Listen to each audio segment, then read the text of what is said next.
பத்திரிகையாளர் திரு துக்ளக் ரமேஷ் அவர்கள் இணைந்திருக்கின்றார். திரு ரமேஷ், இந்த மூவ் எப்படி பாக்குறீங்க? ஒரு சரியான முடிவை தேமுதிக இந்த தருணத்துல எடுத்திருக்கிறதா நினைக்கிறீங்களா? என்னை பொறுத்தவரை with due respect to Mrs. Premalatha Vijayakanth, தேமுதிக அதனுடைய வலிமையை விட மிகைப்படுத்தப்பட்டு சித்தரிக்கப்பட்டு இரண்டு திராவிட கட்சிகளாலும் இன்றைக்கு அவர்கள் இருக்கக்கூடிய சூழலின் காரணமாக வலிந்து அழைக்கப்படுகிற நிலை ஏற்பட்டிருக்கிறதே தவிர தேமுதிக அதற்குரிய வலிமையோடு இருப்பதாக நான் கருதவில்லை.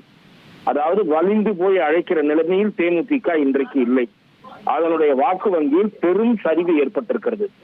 இன்றைக்கு திரு சீமான் அவர்களுடைய இயக்கத்தை விட கீழே இருக்கக்கூடிய இயக்கம்தான் தேமுதிக.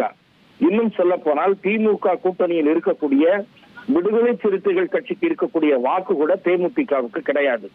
அப்படி இருக்கும்போது அதிமுகவும் சரி திமுகவும் சரி இந்த தேர்தலை ஒரு கௌரவ பிரச்சனையாக கருதுவதால் வலிந்து தேமுதிகவை விழுந்து விழுந்து போய் அழைப்பதற்கு முயற்சிக்கிறார்கள். 1,26,00,000 மனங்களை வென்ற தந்தி டிவி யூடியூப் சேனல், தவிர்க்க முடியாத தம்ப்நெயில்ஸ், கலக்கலான கான்டென்ட்ஸ். நீங்களும் இந்த குடும்பத்தில் இணைய இப்பவே சப்ஸ்கிரைப் பண்ணுங்க. அசுரபலம் கொண்ட எங்கள் டிஜிட்டல் கரங்களில் உங்கள் விளம்பரங்களை சேர்க்க வாட்ஸ்அப் பண்ணுங்க.